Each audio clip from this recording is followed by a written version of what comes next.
Hey everybody, it's Angela and I'm back with another design team project for SaCrafters. And this is her shadow box. It's a layered shadow box. And when I say layered, the depth depends on how many layers of this grid pattern you put on the side. And it comes with three grids, and I'm going to apply all of them here because I want it the full depth. But you could make it more shallow and save some of those grid patterns for, another project or whatever. But I'm going to go ahead and adhere all of them. So there's the first one. I'm gluing it down to the backer board, and I'm just using some Aleene's wood glue. You could use tacky glue or quick dry or whatever works good with wood. And I'm just kind of squeezing it on and then using my finger to kind of smooth it out so it gets good coverage. And I don't know if this is the best way to do it, but I've never done one of these before, so it was the way that I did it, and it seemed to work really well. And then I just layered it up, and so that was the second layer, and now I'm going to glue on the third. And so it's not super deep, but it's deep enough to have some good shadow lines and really delineate the spaces, and yet not be too deep that stuff gets kind of lost in there. So I'm going to use this for photos, not for three-dimensional objects. Maybe if you wanted to put a lot of like doll fragments or clocks, stopwatches or something, you might want a deeper one. But this one I'm going to use for a photo display. And so there you can see I've just made sure everything lined up. I'm getting rid of some of the excess glue, kind of squeezing it all really tight. And then I'm going to just let it dry, put a piece of wax paper, and then set a few heavy objects on there just to make sure that I get good contact on all that. So I'm just going to leave that. And now it's all dry. And I want mine to be white because I'm going to hang this in my craft room.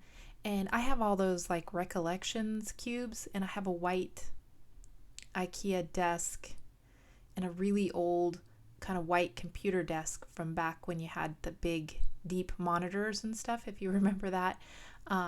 So pretty much everything is white, and so I wanted this to be white as well to match in with everything, and I wanted it to be kind of crisp, and because my scrap room is pretty crisp and clean and no nonsense kind of, not that it's clean, but in its design style, if it has one, it would tend to be more fresh, clean colors, and it's not so shabby chic.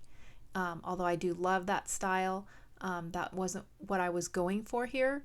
So I tried to, keep it pretty simplistic. So I'm using just some white acrylic paint. I'm just going to use that acrylic paint as kind of like a primer coat, and I'm actually going to go back after this with a coat of a satin spray paint because all those recollections cubes and stuff like that have kind of a white satin finish, and I kind of wanted to match that. So I decided to use this, it's Krylon Color Master Satin, and put the last coat on with that. And I also did all my SaCrafters elements with that white paint primer and then the spray paint afterwards. So it gives a really nice finish to everything, and it'll match in to my craft room.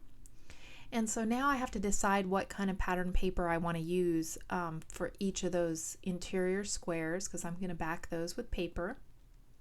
So I'm looking through it. First I thought about that Fifth and Frolic, but the designs are pretty big because it's 12 by 12 paper. So I decided to go through some of my 6 by 6 paper pads and just see what I liked, what kind of colors caught my eye, and what patterns and stuff. And I know I want it to be somewhat clean, so I go with some of my Mind's Eye, the Sweetest Thing collection. And so I'm just kind of measuring out my little squares and then putting some pattern paper inside, and I'm going to use a variety of different colors. And I tried using just dry adhesive, and I thought maybe that would fall off later, you know, because it's going to be hanging on a wall. So I decided to just paint some of that wood glue into the background and then adhere my paper on using that. And so you can see two of those squares already have kind of white colors. And then this square is going to have a really bold floral that kind of picks up all the colors that I'm going to be using in this. So I really like that. It has mostly kind of the aqua, yellow, and then kind of a peachy color. And so I'm going and painting some more glue in the background and putting in my squares. And I just love the fact that you can turn this either way. I turned it so all those squares on the left hand side would be more portrait oriented, but you could turn it 90 degrees and then those would be, I did it so they're all going to be more landscape oriented, but you could turn it 90 degrees and have them all portrait oriented. So it just depends on what photos you have the most of as to how you want to turn it. And so I'm just going ahead and finishing up on my gluing.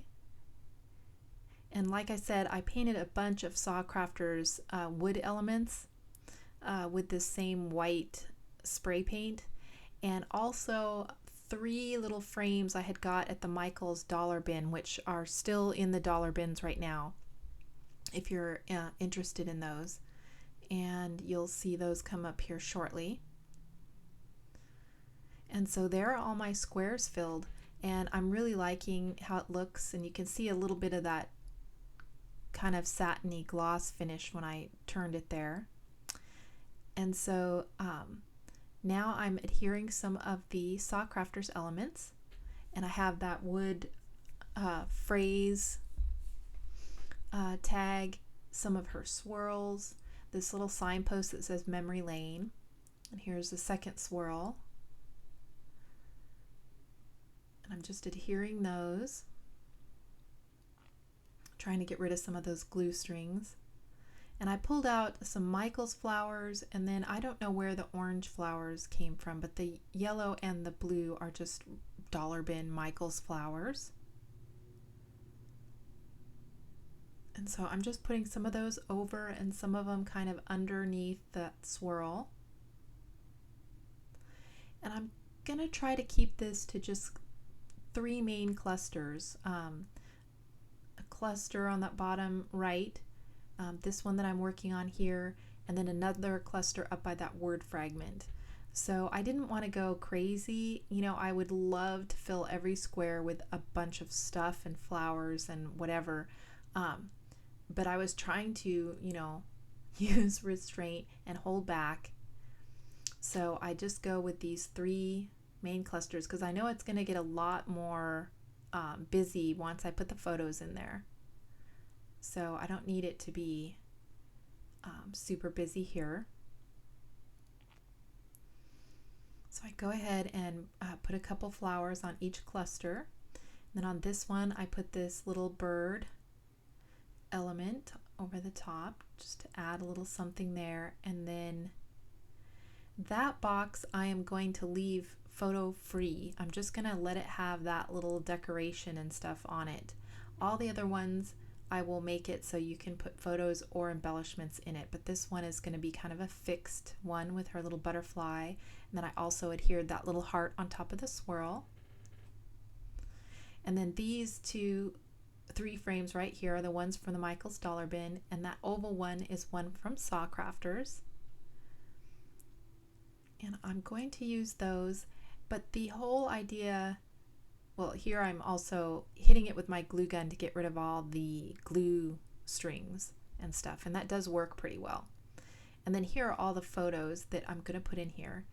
And like I was starting to say there, the whole theory behind this is I want to be able to change out these photos and So you can see here I'm using some hook and loop tape or Velcro, and I'm putting it on the back of my photo elements because that's something that's cheap and inexpensive. I can peel it off later if I don't want these in the frame anymore and I want to put something else. And then I can use these pictures in my scrapbooks or layouts or mini albums, you know, if I get tired of them being in here, being displayed, or I can just set them aside and change them out, and maybe some of my favorites I'll put back in here at a later time. So I'm just using hook and loop tape on the back of all these little elements. And yeah, that way I can, you know, as I get favorite baby photos and whatnot, I can change them out all the time and just, you know, put my favorites. In this largest box, I'm putting 2 pieces of Velcro, and that's because any element that gets stuck in that box will be larger anyhow, so I figured 2 pieces in that square would be fine. All the other squares just have 1 piece of Velcro in there, and I figure that's enough to hold it. Even where that bow is on the middle right, that's stuck on with some Velcro. So if I don't have a photo for a certain square, I can always use one of my scrapbook elements, you know, a dimensional sticker or banner or something like that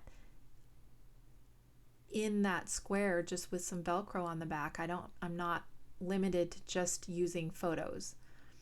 I can use scrapbook elements or just a quote or something like that in here. If I want to take out and not have baby photos at all, I can fill it with inspirational quotes, or, you know, just pictures from the farm or whatever. So it makes it really usable and changeable, and I like that.